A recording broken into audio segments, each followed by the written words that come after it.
일상의 모든 것을 분석하다. 마이너스 분석실의 서반장, 홍반장, 진반장. 담비대원입니다. 사람이 살아가면서 진짜 수많은 것들을 보고 듣고 맛보고 즐기게 되는데요.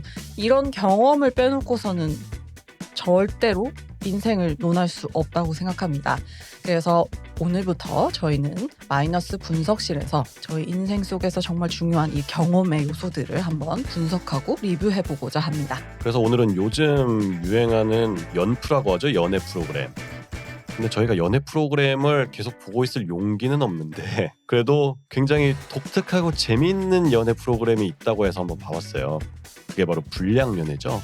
그러니까 불량연애가 어떻게 독특했고 재미있었고 그리고 다른 연애 프로그램들과는 어떤 차이점이 있었는지 한번 오늘 리뷰해보도록 하겠습니다.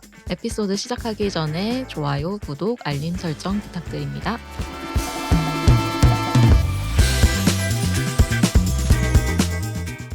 우리나라에 정말 많은 연애 프로그램들이 있잖아. 제일 처음에 시작하는 건 약간 짝이 떠오르는데 난 그때도 안 봤거든, 연애 프로를. 지금 뭐 진짜 시끄러운 나는 솔로까지 진짜 한 번도 연애 프로라는 걸 본 적이 없는데 갑자기 어느 날 누구였지? 둘 중에 한 명이 나예요, 나. 진반장이 우리 이 불량연애라는 프로가 있대. 한번 같이 보자. 이런 거. 아니야, 그 전에 이게 필요해. 나는 솔로를 같이 보자고 본인이 아주 감명 깊었던 에피소드를 우리한테 추천을 해줘서, 그러니까 나는 그런 연애 프로그램을 보면은 괜히 감정 소모가 심하고 그러니까 너무 보고 있기가 힘들어. 아, 왜 저럴까 이런 마음 때문에. 근데 그 중에서도 진짜 왜 저래 하는 걸 진반장이 가지고 와서 모아서. 엑기스만 모아가지고 그때 우리 연휴 때 서반장이랑 나랑 강제 시청. 시청을 하게 됐지. 이렇게. 왜 저래? 그리고 그걸 보고 나서 지친 마음을 사람들이 불량연애로 달랜다고 그러더라고. 그래서 진 마음을. 그 지친 마음을 우리도 한번 달래보자 해서 불량연애를 보자고 했지. 그래서 그걸 보게 됐고. 진짜 내 생전 첫 연애 프로그램이었는데 정말 진짜 충격적이었어. 땡 거를 먼저 봤네요. 근데 단적으로 표현하면 나는 솔로보다 낫던데. 근데 생각보다 볼만했어. 재밌었어. 저도 나는 솔로는 안 보는데 불량연애는 봤어요. 약간 나는 솔로는 일단 영상미가 없고 그냥 보고 싶은 생각이 안 드는데 불량연애는 뭔가 색감도 되게 맞아. 여러 가지를 쓰고 쨍하고 뭔가 시각적으로 딱 이렇게 집중하게 되는 요소들이 있어가지고 그렇게 시작을 했는데 되게 그 전에 나왔던 연애 프로그램들이랑은 완전히 다른 스타일이어서 되게 신선해서 계속 보게 되더라고요. 기획 의도 자체가 굉장히 좀 논란의 여지가 있는 기획이잖아. 한국이었으면은 절대 절대 안 할 수 없는. 한국은 그냥 기존의 연애 프로그램에도 만약에 학폭 전력이 있는 사람이 나왔다 이러면은 갑자기 막 파묘돼가지고 막 하차하고 막 이러잖아. 방영 자체가 안 됐을 것 같아요. 그러니까 번역된 그 대사들, 그러니까 뭐 출연자들이 하는 또는 그 패널들이 얘기를 하는 그 번역 그대로 얘기를 하면 양아치 전력이 있는. 근데 그 양아치 전력이라는 게 꽤 대단들 하더라고. 뭐 누구는 야쿠자, 누구는 폭주족 리더, 뭐 이런 것부터 시작해서 뭐 나이트의 뭐 보안 요원인데 뭐 예전에 양아치를 했었고 뭐 이런. 시점 유흥업소 종사자. 그러니까 현시점 유흥업소 종사자, 맞아. 그것도 약간 깜짝 놀라긴 했었고, 여러 가지의 전력들을 가진 양아치들이 모여서 사랑을 찾는다라는 기획.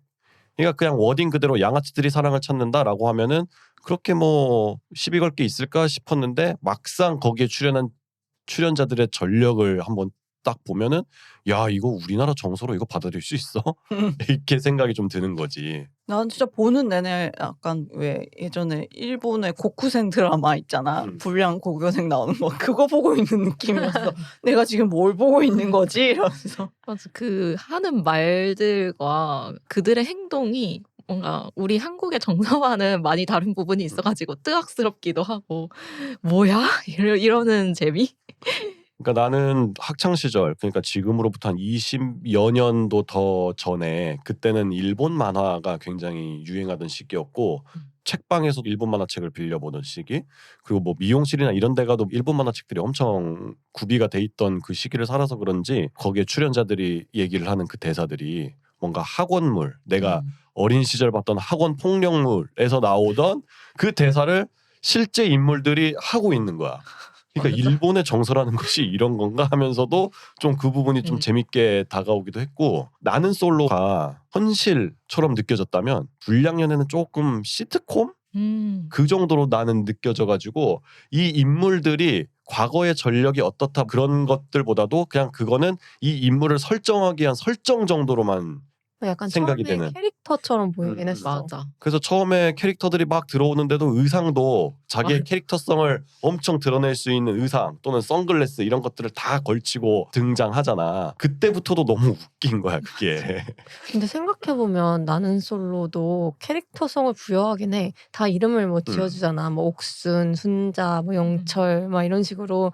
그리고 그걸 안 봐서 이제 잘 모르는 건데 각자 캐릭터마다 약간 특성이 있어. 예를 들어 옥순은 가장 예쁜 여자이기 때문에 항상 뭐 어장관리를 하는 경향이 있다든지, 모든 남자들이 뭐 이렇게 쫓아간다든지, 뭐 영수는 되게 무난한 모두에게 사랑받는 뭐 스타일이라든지 이런 식으로 캐릭터가 부여돼서 그 캐릭터가 어떤 행동을 할 때 아, 저 캐릭터니까 저렇게 행동하지라고 약간 자연스럽게 이해되는 그런 것도 있더라고. 그러니까 뭔가 롤플레이를 한다라는 느낌이 있는 거지. 나는 솔로에선. 그리고 나는 한편으로는 오히려 불량연애에서 이렇게 누군가에게 빠져드는 게 좀 더 자연스럽다고 느낀 게 오빠랑 반대로, 나는 솔로는 그 막 5일이란 짧은 시간 동안에 진짜 막 엄청 사랑에 빠졌다가 막 울고불고 난리가 나는데, 그 불량연애는 2주 동안 합격하는 14일. 거잖아. 14일 정도면 꽤 긴 시간을 함께 지내면서 좀 알아가는 거니까 오히려 그게 좀 더 연애 감정을 갖기에는 자연스러운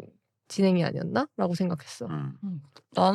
나는 솔로를 딱히 뭐 제대로 보진 않았지만 워낙 왜 시끄러운 기사 막 나오고 막 그러잖아. 짤 같은 것도, 그리고 네가 보여준 것들. 그런 걸 보면 너무 답답한 거야. 왜 말도 제대로 못하고 어떤 자기 감정을 표현함에 있어서 왜 저런 식으로 막 엉망진창으로 할까.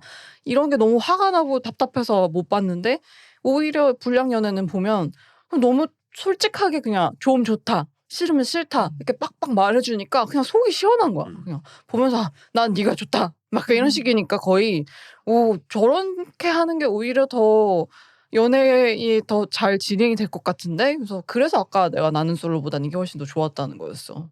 그러니까 자기 생각을 엄청 뭐 강력하게 드러내기도 하고 직설적으로 드러내긴 하지만, 누군가가 나한테 엄청 대쉬를 하는데 이 사람을 생각하면 내가 적당한 때에 끊어줘야 되겠어라고 하면서 나는 솔직히 너한테는 그 이상의 감정은 못 느껴. 그러니까 다른 사람 찾아보는 게 좋겠어. 이러면서 막 논리적으로 막 얘기를 하기도 하잖아.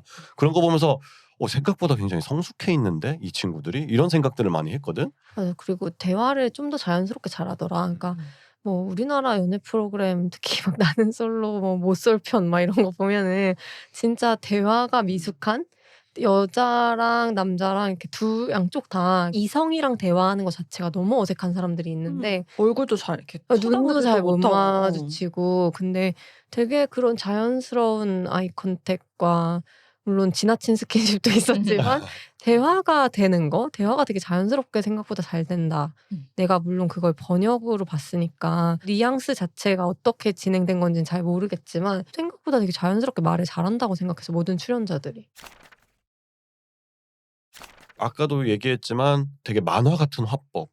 그거는 정말 난 그런 게 너무 웃긴 거야. 그냥 웃겨. 그러니까 뭔가 코미디 영화를 본 듯한 그런 느낌이 맞아. 있어. 그 불량연을 보고. 그러니까 어쨌든 뭐 담비대원도 이게 되게 때깔이 좋았다라고 하는데, 그런 때깔이 좋은 요소와 그리고 엄청난 캐릭터성, 그 캐릭터들이 던지는 그 대사 하나하나가 너무 이게 만화 같고 뭔가 코미디 영화 같고 그런 느낌이 있어서 뭔가 이들이 실제 양아치 전력이 있고 이런 부분을 녹여주는 요소가 되었다고 생각이 한편으로 드는 거야. 난 그 대사가 정말 충격적이었어.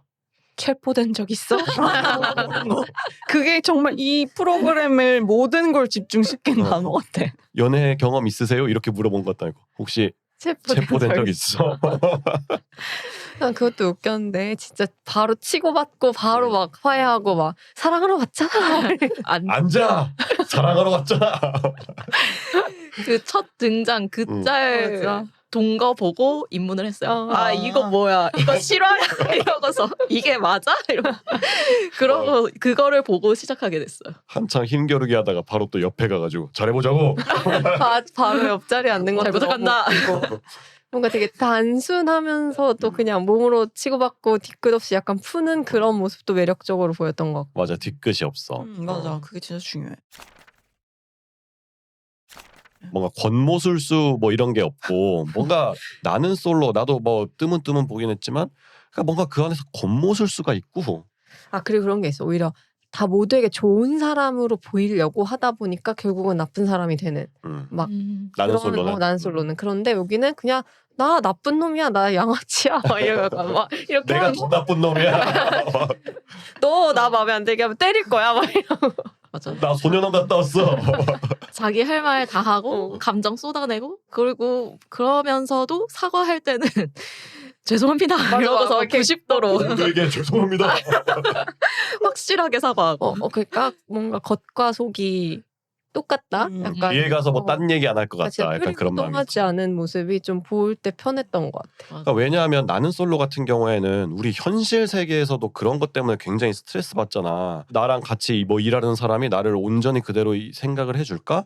또는 뭔가 트러블이 있으면 저 사람이 뒤에 가가지고 내 얘기를 따로 하지 않을까? 그런 것들을 생각하면서 살아간다고. 그렇게 살아가는데도 나는 솔로를 보면서도 또 쟤가 저렇게 할 것 같아, 저렇게 하면 안 되는데 라는 것들을 또 마음 졸여가면서 막 본단 말이야. 그 컨텐츠를 소비를 하면서까지. 근데 불량연애는 그런 게 없다는 거지. 그냥 보면서 그냥 즉시 해소.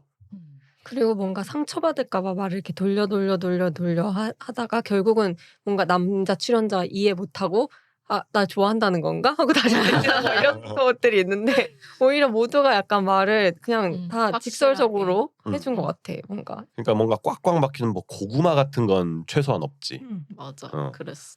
난 보통 이 우리나라 연애 프로를 잘 못 보는 게 그 어장 관리하고 신경전 벌이는 그게 너무 싫어갖고 잘 못 봤는데 이 프로는 분명히 어장 관리와 신경전이 있어. 근데 너무 대놓고 하는 거야. 난 어장 관리 중이야. 약간 너도 만나고 너도 만나볼 거야. 이렇게 너도 하니까 만나. 나도 어. 만날 거니까 너도 만나. 약간 이런. 그럼 차라리 좋은데? 느낌인 거지. 거기 나와 있는 캐릭터들 얘기를 해보면 뭐 남자 쪽에서는 가장 돋보이는 게 나는 츠짱 가장 나이가 많았고 그리고 얀보 그리고 니세이 이렇게가 한 주축이었어. 초반에는 그 사람들과 더불어서 뭔가 살짝 존재감이 떨어지는 태클. 근데 태클은 그래도 only one 당신뿐이에요 라고 막 달려드는. 그리고 밀크도 약간 그런 거였지. 둘 다 한 명 처음에 마음 정한 사람 계속 밀고 갔으니까. 그리고 이제 나중에 뭐 매기남으로 뭐 텐텐 이렇게 들어오긴 하는데 사실 인기몰이는 대체로 츠짱, 니세이. 니세이 인기 아니야. 짱은 니세이. 니세이. 츠짱은 그렇게 숫자는 인기 없었어. 인기는 없었어. 아니 대중한. 대중. 그치. 그러니까 대중의 인기를 보면은 츠짱, 니세이 그리고 얀보는 2회에 퇴학됐나 그랬는데도 인기가 엄청 많더라고. 짧고 굵게 치고 빠졌기 때문에 더 여운이 남은 것 같아. 그래서 그런 걸 보면 어쨌든 츠짱도 처음 했을 때 저 아저씨 뭐야? 우리도 그러면서 저 아저씨 뭐야? 왜 저래? 아니, 거무튀튀하고 30살이면 우리보다 어린 건데. 맞아. 40대 중반 막 아저씨 같았어. 근데 나중에 보다 보니까 이 캐릭터가 굉장히 매력적인 거야. 뭔가 이상한 소리도 안 하고, 그러니까 말을 초반에는 좀 아끼지만, 그러니까 내 캐릭터는 이런 사람이야라고 하는 것만 계속 드러내고. 여기저기 찔러보지도 않았어. 맞아. 그냥 묵묵히 좀 있다가 나중에 노선 정하고 뭐 알아보고. 거기에 반하게 이제 니세이가 좀 여기저기 다 들쑤시고 다니는 캐릭터긴 했는데 그 들쑤시는 것도 사실 나는 잘난 놈이니까 약간 이런 태도가 있으니까 그러니까 보는 재미가 있긴 있었어. 이 사람한테 가볼까? 저 사람한테 가볼까? 막 이렇게 촉새처럼 한 게 아니라. 그리고 얀보 같은 경우에는 얀보는 좀 뭔가 듬직하고 그러니까 이후에 비주얼이 너무 충격적이야. 그걸 보고 이제 막 반하는 게 너무 웃겨가지고. 그래서 이게 남자가 봤을 때 남자 캐릭터 중에 좀 그래도 매력이 있다라고 하면 내 기준에서는 츠짱. 그러니까 얀보는 약간 평가 유보야. 왜냐하면 너무 초반에 퇴학이 당했기 때문에 계속 남아 있었다면 또 달라질 수도 있었을 거라고 좀 전제를 깔아놓고 보면 유보를 시키고 츠짱이 보면 볼수록 나는 좀 매력적이긴 하더라고 캐릭터가. 그리고 니세이는 초반에 좀 괜찮다가 너무 찔러보더라고. 그러니까 나중에 돼서는 매력이 좀 점점 떨어지는 느낌이었고 나는 나중에 오히려 밀크가 좀 진중하고 사회 경험이 있는 되게 어린데도. 태도, 어린데도 그 중에서는 제일 사회 경험이 있는 듯한 그런 성숙함이 좀 보이긴 했어. 그래서 난 내가 보기에는 남자 캐릭터 중에는 그 둘이 나는 제일 마음에 들었다. 여자가 보기엔 어때? 여자가 보는 남자 캐릭터들. 나도 츠짱. 츠짱이 제일 괜찮았어. 어떤 점이 괜찮아요? 그냥 진짜 여기저기 안 찔러보고.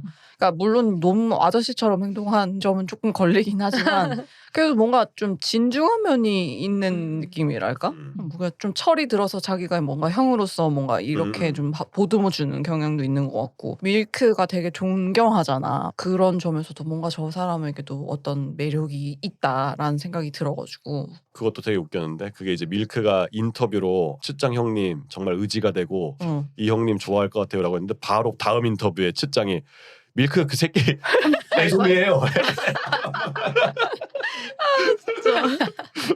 웃기다. 나도 츠짱.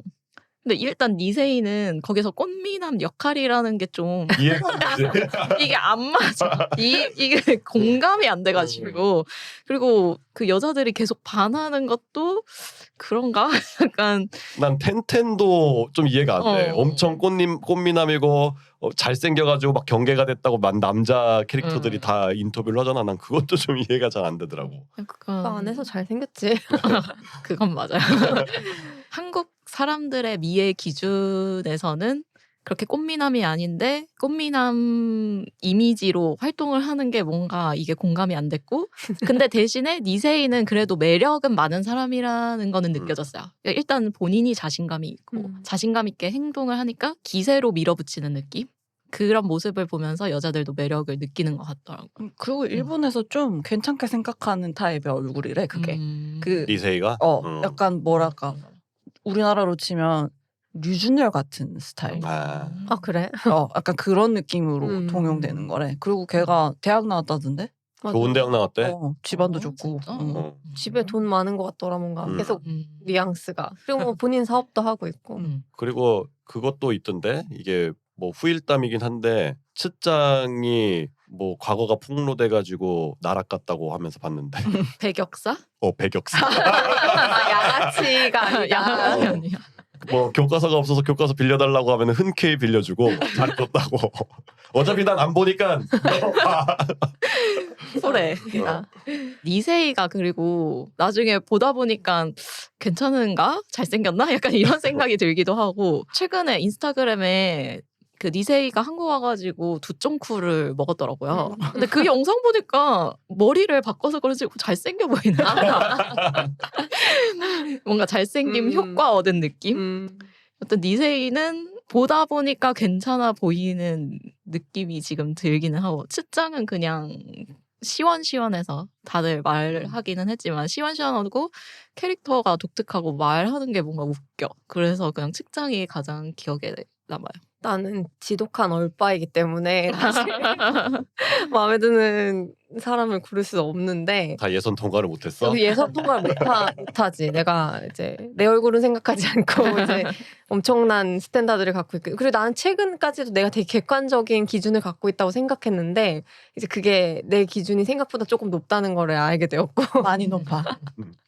근데 아무튼 그래서 예선 통과가 없어가지고 고르기는 어렵지만 외모를 빼면? 외모를 빼고는 나는 그 태클 괜찮던데 그냥 귀엽고 나는 약간 좀 콧수염만 좀 자르면 자르면 그냥 듬직하고 나 좀 덩치 큰 것도 좋아하기도 하고 또 한 명만 꾸준히 계속 좋아한 것도 좋게 보이기도 하고 그리고 난 나무 만지는 사람인 거 그것도 사실 나한테는 플러스 되게 분재하는 거 되게 어울리지 않게 계속 막 나무 다듬고 이런 모습 좋아 보여서 굳이 한 명을 꼽으라면은 태클 그 약간 야하게 이렇게 흘끔흘끔 좀 웃기긴 하지만 그치.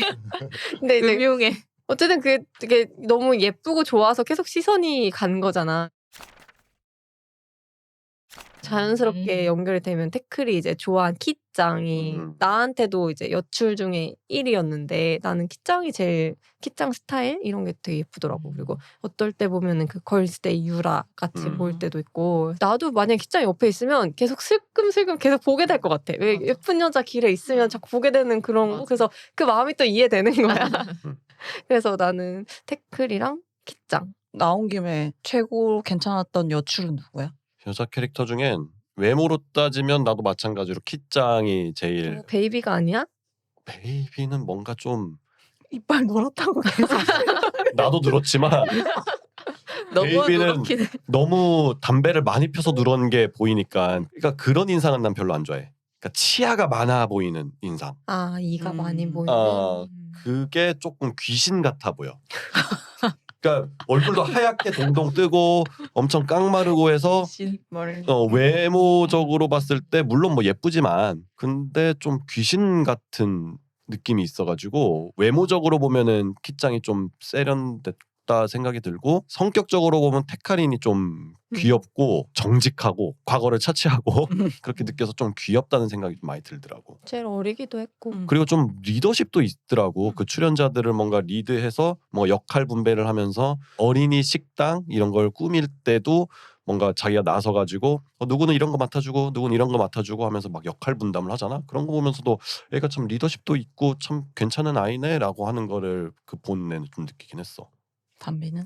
처음에는 베이비였는데 딱 봤을 때 베이비 제일 예쁘다라고 생각을 했는데 보다 보니까 좀 베이비 성격이 예민하고 그런 면이 있는 것 같더라고요. 후반에 갔을 때는 키짱이 가장 괜찮아 보였어요. 키짱은 본인의 매력을 잘 아는 것 같고 그래서 잘 꾸밀 줄도 알고 스타일링이 매번 바뀌어서 매번 새로운 느낌?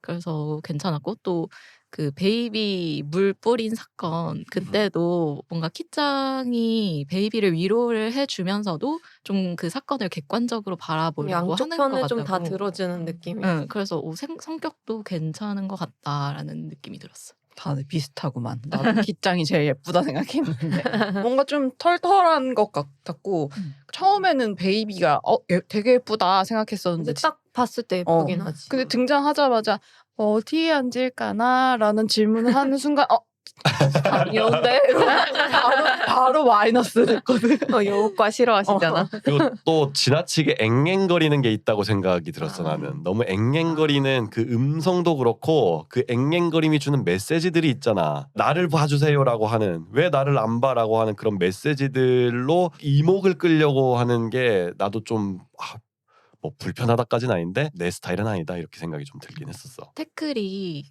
키짱한테 관심을 보였는데 키짱은 태클에게 관심이 없었잖아요. 그래서 그거에 대해서 확실히 얘기를 하는 부분도 되게 좋았어. 솔직하게 맞아, 그리고 맞아. 깔끔하게. 근데 진짜 연애를 좀 그런 식으로 해야 되는 것 같아. 좀 진짜 솔직하게. 맺고 우리나라 끊음이 사람들 확실해야 다 돼. 그랬으면 좋겠어. 시원시원하게. 그냥 하고 싶은 말 하고 편안하게 빡빡. 눈치 보고 어장관리하고. 근데 본인의 마음을 상대방한테 상처 주지 않는 방식으로 진짜 잘 말한 것 같아. 연애 프로그램의 구조 자체로 뭔가 인상이 깊었다라는 건 없는 것 같긴 해. 그러니까 그런 거 구조 짜는 거는 우리나라 연애 프로그램들이 훨씬 낫다라고 생각은 드는데 어쨌든 그 캐릭터들이 그 안에서 생활하면서 스스로 만들어내는 스토리텔링이 그냥 재밌다. 그 자체가 재밌다라고 느끼긴 했거든. 구조에서 오는 재미보다는 진짜 캐릭터 싸움. 그 캐릭터의 맛. 이게 좀 느껴져서 굉장히 재밌었던 연애 프로그램이었다라는 느낌이 들긴 했었어. 출연진을 잘 모은 거지. 그래서 나는 그 사실 여출 중에 키짱을 뽑긴 했지만 전체 프로그램 안에서는 그걸 다 기획한 그 사람들을 모은 메구미상이 너무 멋있는 거야. 스타일도 멋있고 예쁘고 그래서 너무 멋있다. 저 사람을 더 알고 싶다. 막 이런 마음이 들더라고. 가장 매력적인 여자 출연자? 맞아. 진행을 되게 잘하기도 맞아, 하고 맞아. 일단 말할 때 목소리가 중저음이어서 전 맞아. 눈길이 갔거든요. 되게 매력적으로 말한다 일본어를. 그래서 저 사람 누구야? 이런 생각이 딱 들더라고. 원래 배우를 하다가 뭔가 자기 거를 만들고 싶다라는 생각이 들어서 아예 프로듀서의 길로 빠졌다고 하더라고. 그래서 그런 점도 뭔가 멋있다라는 생각이 들고 똑똑해 보여서 맞아. 더 좋았어. 그리고 되게 페미닌하면서도 약간 카리스마도 있고 유머 감각도 유머 있고. 감각도 있고 그런 느낌을 주는 사람이라서 저런 스타일링 나에게도 막 이런 그래서 메구미 상처럼 입술을 빨간 걸 발라볼까? 막 이런. 그리고 패널 구성도 되게 잘 된 것 같아. 뭐 AK라고 하는 힙합 뮤지션이 있었고 그 코미디언 이름은 내가 잘 기억 안 나는데 뭐 거의 국민 코미디언이다 하더라고 일본 안에서는. 리액션 너무 웃겼어. 그러니까 그런 경험이 있는 자와 경험이 아예 없는 자의 위치에서 그런 리뷰들을 좀 해주니까 그거 보는 맛도 있었고 그 물 사건, 물 세례 사건 그것도 엄청 웃겼어. 그러니까 물 세례를 받고 나서 물이면 빡치죠. 물이니까 빡치지 이렇고 나서 나중에 베이비가 욕지를 들니까 물에 들어갔잖아. 물에 물은 엄청 빡치는 들어가 거 있다. 아니었어. 이러면서 그렇게 막 놀리듯이 얘기를 하는 것들도 굉장히 좀 재미 요소 중에 하나였어. 끝까지 다 보고 났을 때는 이게 뭔가 연애 프로라기보다는 그 개그맨이 그러긴 했는데 계속 그랬죠. 이거 연애 프로그램 맞죠? 그랬는데 내가 뭘 보고 있는 거죠? 근데 그러니까 진짜 근데 끝까지 보고 나면 약간 사회갱생 프로그램인 것 같은 느낌이 들었고 그런 효과를 낸 것 같은 거야 그 사람들한테. 그래서 오히려 이렇게 뭔가 집 밖으로 나오지 못하거나 또는 뭔가 나쁜 짓을 저질러서 자기 삶에 어려움을 겪고 있는 현재 뉘우치고 있는 이런 사람들이 좀 더 다른 사람을 만나고 사회를 겪어볼 수 있게끔 하는 기회를 제공한다는 생각에 있어서 되게 좋은 기획이다라는 생각이 들더라. 근데 그걸 조금 인위적으로 몰아넣는 것들도 있긴 있었어. 뭐 예를 들어서 공중전화에서 자기의 메시지를 그러니까 뭐 엄마한테 그동안 미안했다라고 하거나 뭐 오빠한테 미안했다. 그동안 미안했다라고 하는 걸 연출적으로 집어넣고 아마 그게 대본에 있으니까 그걸 롤플레이를 했겠지. 갑자기 뭐 생각이 들어서 가서 전화해야겠다 이렇게 하진 않았을 거 아니야. 그 어쨌든 기본적으로 통화 부스 안에 카메라들이 다 들어가 있었고 바깥에서도 그걸 찍었었고 그리고 그걸 녹음을 했잖아. 그럼 어쨌든 그 씬이 있었고 출연자들한테 이런 거 해주세요. 그러니까 물론 의사는 물어보긴 했지. 뭐 이런 부분에 대해서 혹시 뭐 부모님께 얘기를 할 게 있을까요? 아니면은 뭐 작가들이 뭐 오빠한테 뭐 이런 거 있다고 했었는데 이런 부분에 대해서 한번 얘기를 해줄 수 있나요?라고 하면서 안 그래도 하고 싶었어요라는 정도는 이제 됐긴 했지만 아예 연출적으로 그 씬을 딱 집어넣은 건 너무나도 인위적이긴 했어서 사실 그게 조금 흐름을 방해하는 요소긴 했었어. 완전히 그 교훈적으로 이 프로그램을 몰고 가고 싶어 하는 듯한 연출적으로 그 프로듀서가 약간 그런 부분 외에는 근데 일본 드라마가 항상 그런 교훈을 주려고 해. 어떤 무슨 교훈 주는 대사를 넣기는 해서 그런 게 자연스러웠던 것도 있겠지만 우리나라도 왜 가쁜 영상 편지 뭐 이런 거 되게 많잖아. 근데 그런 것보단 차라리 직접적 통화를 이용해서 어떤 변화를 만든다던가 물론 너무 자기적이라서 이렇게 손이 오그라들긴 했지만 그 후일담 보면은 진짜 좀 오빠랑 가까워지기도 했고 오빠가 히키코모리였던 것 같더라고. 그런 게 좀 더 나아지기도 했고 그런 걸 보면 굉장히 좋은 영향을 미쳤다고 생각해. 맞아. 잘 된 거지. 그러니까 지금까지는 이제 좋은 영향을 많이 얘기를 했고 우리가 인상이 깊었고 재밌었던 걸 얘기를 해보면 이번에는 어쨌든 이게 따라올 수밖에 없는 것 같거든. 그런 양아치 또는 이를테면 뭐 우리나라에선 미화. 일진들 또는 범죄자를 미화하는 거 아니냐. 한국인들의 시각으로 보면 굉장히 민감한 사안들이 많잖아. 매우. 그러니까 우리가 이렇게 재밌다라고 얘기를 하면서도 한편으로는 누군가는 그 범죄자들 미화한 프로그램 가지고 서로 낄낄대고 있어라고 하는 사람들도 있을 거란 말이야. 그런 시각에 대해서는 어떻게들 생각해? 일단 우리나라에서 볼 수 없는 포맷이었기 때문에 신선했던 거 같고 이거를 얘기하기에 앞서서 난 물어보고 싶었던 게 남자친구나 여자친구가 그럼 뭐 양아치 전력이 있는 게 나중에 뭐 알게 됐다거나 그런 사람이랑 뭐 사귈 수 있냐거나 이런 걸 물어보고 싶었거든. 그러니까 그 양아치 전력도 좀 구체화를 해보자. 만약에 뭐 학폭 전력 그래 있다 학폭이 있었어. 하면 나는 못 만나. 근데 그걸 엄청 반성해.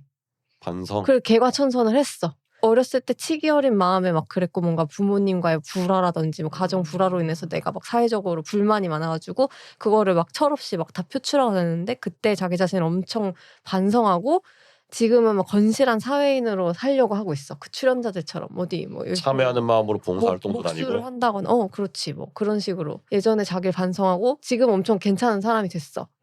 괜찮은 사람이라서 만나고 있었던 거야. 근데 그런 과거가 있다는 걸 알게 됐어. 계속 이렇게 얘기하니까 계속 설득이 되는 거야.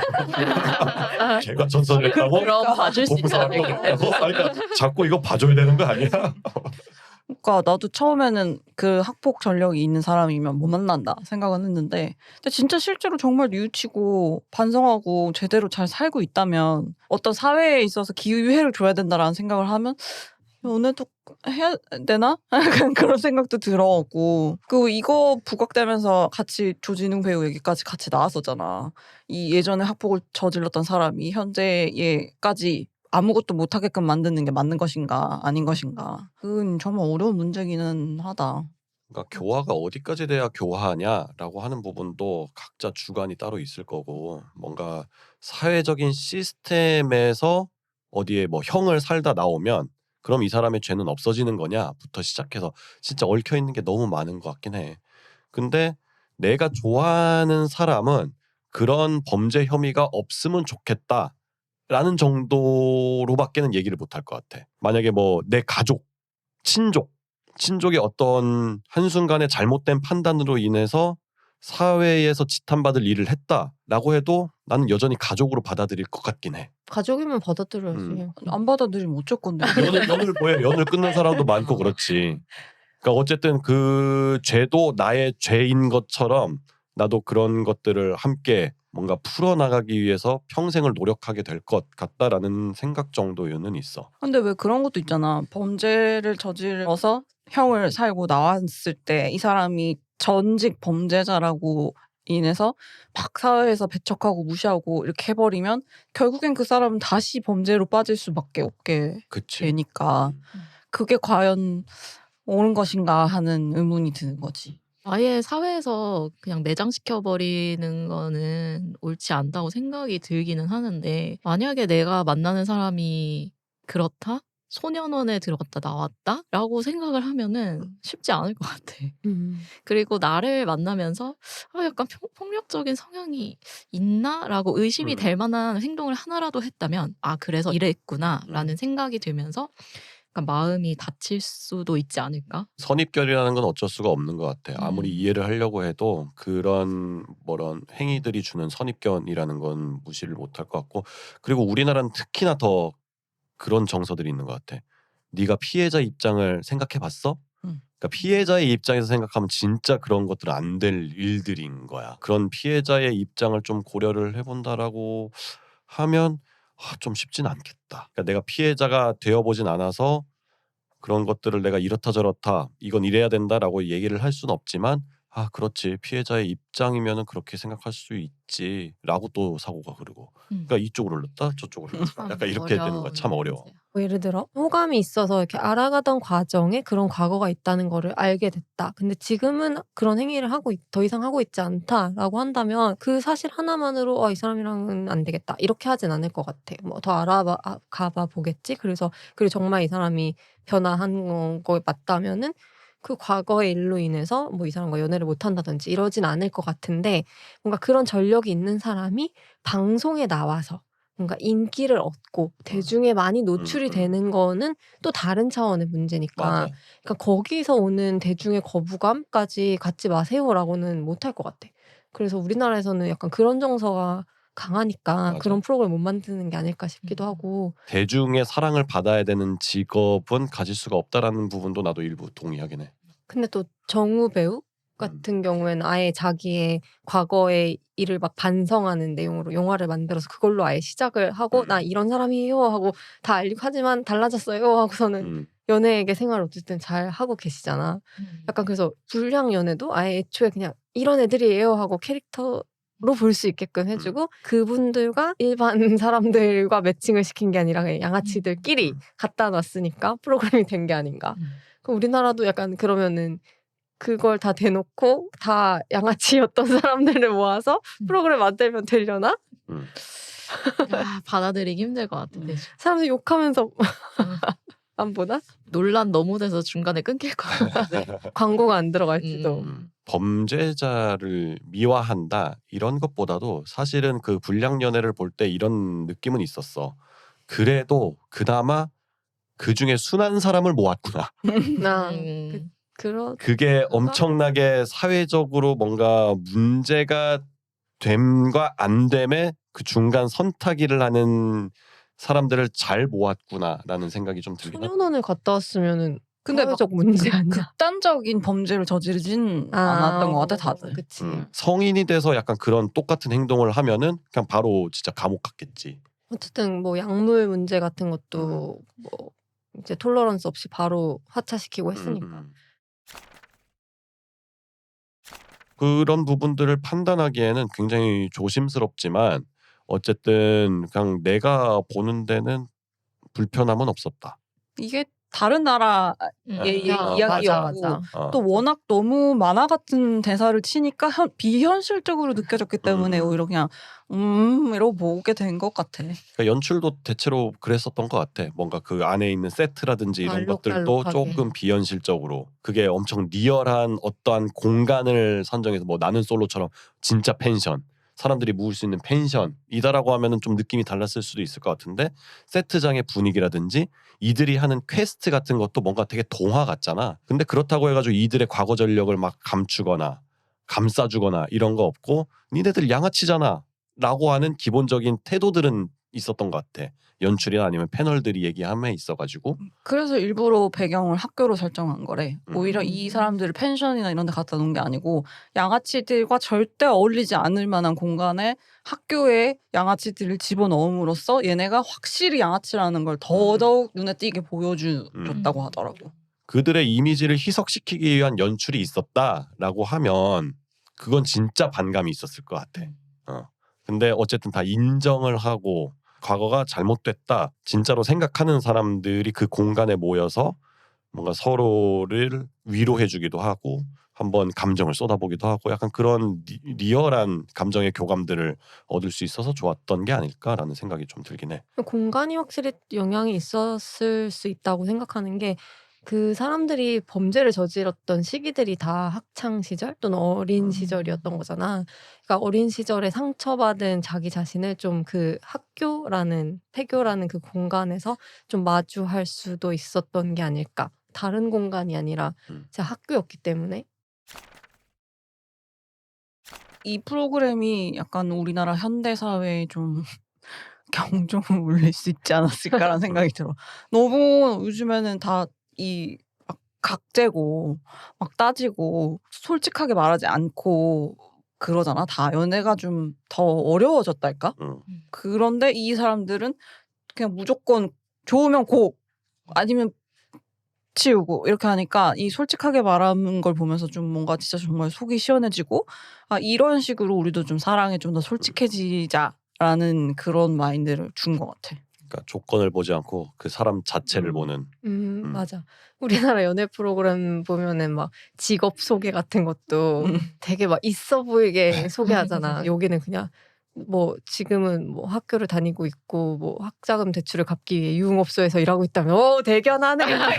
소리네.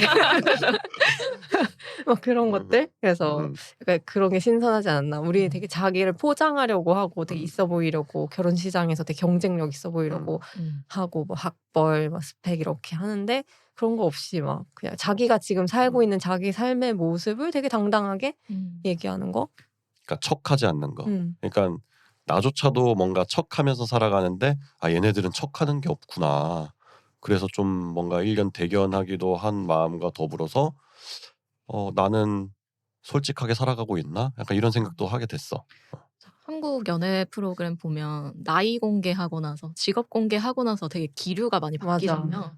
근데 불량 연애에서는 그냥 나 이런 사람이야라고 했을 때 그냥 있는 그대로 받아들여주는 쟤 뭐 했대 지금 뭐 한대 이런 게 하나도 없어가지고 좋았던 것 같아. 그래서 뭐 이것저것 다 따지면서 우리가 보긴 했지만 그래도 추천할 만한지 한번 얘기를 해보면 좋을 것 같아. 난 처음에 봤을 때는 이런 거 방송해도 되나? 그러니까 논란 있는 거 아니야? 약간 뭔가 보면서도 죄의식이 살짝 드는 그런 마음이 있었는데 그냥 뭐 남의 나라 콘텐츠고 그냥 신선한 콘텐츠고 재미있으니까 그냥 가볍게 소비한다라는 생각이라면 그냥 그런 마인드로 본다면 괜찮을 것 같아요. 나는 뭔가 나랑 비슷한 이유로 한국 연애 프로그램을 보지 않는다거나 또는 막 신경전 벌이는 우리나라 연애 프로그램에 지친 사람한테 추천해주고 싶어. 뭔가 속 시원하게 볼 수 있게 되는 프로그램이야. 몽글몽글한 그런 연애 감정, 막 남의 연애하는 거 보면서 이렇게 한다거나 설레거나 이런 거는 없고 엄청난 드라마는 없지만 가볍게 즐길 수 있는 컨텐츠인 것 같아서 심심할 때 보기 좋은 컨텐츠로 추천할 만한 것 같아. 나도 앞서 얘기했지만 코미디 영화를 보는 거, 특히나 일본의 코미디류를 좋아하는, 그러니까 만화나 영화를 통해서 일본 코미디가 나와 코드가 맞아라고 하시는 분들은 볼만하다. 그리고 그게 아마 초반에 좀 집중이 되어 있기 때문에 그런 에피소드들이, 그러니까 초반만 보고 이탈해도 상관은 없을 것 같다. 굳이 끝까지 안 봐도 된다. 왜냐하면 나도 좀 후반부는 지루하다고 느꼈거든. 그러니까 본격적으로 뭔가 짝을 찾아가지고 액션이 들어가는 순간부터는 좀 나는 지루하다고 느끼긴 했어. 근데 거기까지 가기까지 서로의 캐릭터들을 막 형성해 나가는 과정, 그 형성하는 과정에서 나오는 굉장히 코믹한 요소들, 그러니까 그런 것만 봐도 하차를 해도 그냥 불량연애를 다 봤다. 그리고 그 부분만 보고 나중에 어떻게 이어졌대라고 하는 것만 봐도 난 충분한 컨텐츠라고 생각이 들어서 뻘하게 웃고 싶다라고 생각하시는 분은 좀 봐도 좋겠다. 불량연애 2 만든다고 하더라고. 2 나오면 보실 건가요? 네. 궁금해서 볼 것 같아. 이런 캐릭터들이 또 나올 수 있을까 하는 걱정도 그러니까. 그러니까. 투는 어떤 사람들이 나올까 궁금해서라도 볼 것 같아. 넷플릭스에서 핫한 콘텐츠 불량 연애에 대해서 이야기를 해봤는데요. 여러분들은 과연 이 프로그램을 어떻게 보셨는지 궁금합니다. 불량 연애에 관해서 같이 얘기하고 싶은 게 있다면 밑에 댓글을 남겨주시고 또 저에게 뭔가 추천하는 프로그램이 있다면 많은 의견 남겨주시면 고맙겠습니다. 네, 앞으로도 뭐 TV 프로그램뿐만이 아니고 우리 일상생활에 있는 거의 모든 것들에 관해서 리뷰 분석해보는 시간을 가질 테니까요. 많이 기대해 주시면 감사하겠습니다. 저희 에피소드가 마음에 드셨다면 구독, 좋아요, 그리고 알림 설정 부탁드리고요. 다음 시간에도 좋은 컨텐츠를 들고 찾아오겠습니다. 감사합니다.